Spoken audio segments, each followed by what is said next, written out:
And now moving to Europe, chaos gripped the northern Irish town of Ballymena this week as 2 nights of violent unrest left homes scorched, police injured, and a community shaken.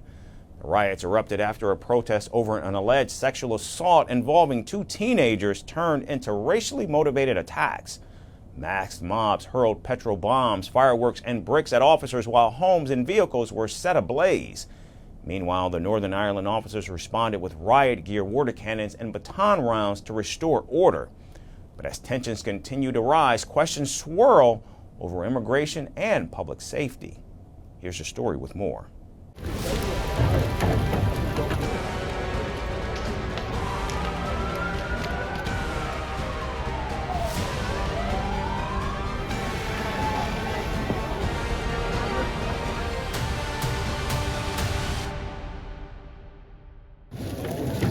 Northern Ireland watched in disbelief as the town of Ballymena descended into chaos. What began as a solemn vigil ended in 2 nights of violent, racially charged riots that have left the community shaken and the country asking hard questions. The unrest stems from a disturbing case. 2 14-year-old boys appeared in court on Monday accused of sexually assaulting a teenage girl. The charges were read out through a Romanian interpreter, a detail that added fuel to already simmering tensions about immigration. That evening, hundreds gathered in the city.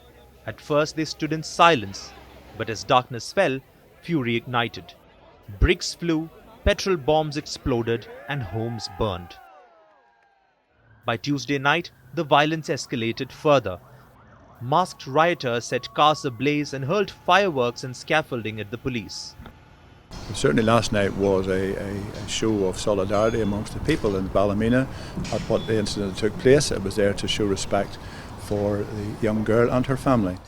The Police Service of Northern Ireland, or the PSNI, declared a state of serious disorder. Riot police swarmed the Clonovan Terrace area. Armoured vehicles blocked roads. Officers in full riot gear fired plastic rounds and deployed water cannons. The PSNI urged the public to stay away, but the crowd wasn't just angry, it was violent and organized. At least 50 officers were injured in Monday's riots alone.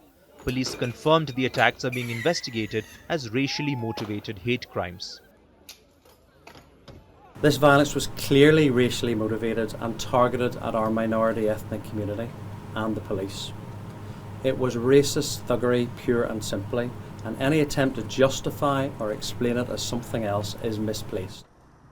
The PSNI is now planning a long-term operation to protect vulnerable communities. Assistant Chief Constable Ryan Henderson said reinforcements from England and Wales may be needed. I'm very aware about the rising levels of race hate attacks within Northern Ireland. It is a priority for us as a police service to support all of the communities and our minority ethnic communities within Northern Ireland. As the unrest continued, political condemnation poured in. Northern Ireland Secretary Hilary Benn called the scenes terrible and unjustified. Justice Minister Naomi Long said there was no place for such disorder. Health Minister Mike Nesbitt visited the damaged homes, urging peaceful ways to express immigration concerns. Now, this is not the first time, though. Ballymena has seen similar attacks before. Racially motivated intimidation has forced some foreign families to flee in recent years. But this week's violence struck deeper, blending fear, fury, and prejudice. Ballymena has a large migrant population.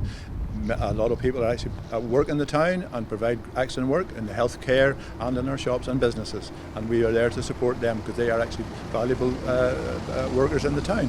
So we need those people to be not feared, not scared of living in this town. Last night, unfortunately, has probably scared a lot of people, and we don't need that. We need those people to be here working for us and with us. Northern Ireland now stands at a crossroads. What happened in Ballymena isn't just a local crisis. It is a national warning. And as the city picks through the ash and rubble, one question hangs in the smoke. What kind of future will rise from these ashes? Firstpost now available in 9 languages on YouTube. English, Stands at $36 trillion. French, Le FMI, comme German, Geschäftsführenden Direktor Hindi, $30 trillion ka karj ho. Indonesian, Pemerintah tanpa pemeriksaan. Italian, Sekali radikali. Japanese, $4 以上も Portuguese, por causa do próprio balanço patrimonial. Spanish. Beautiful bill. Go to Settings, click on Audio Track and select a language of your choice. Be the first to know what's happening around you in your first language. Firstpost.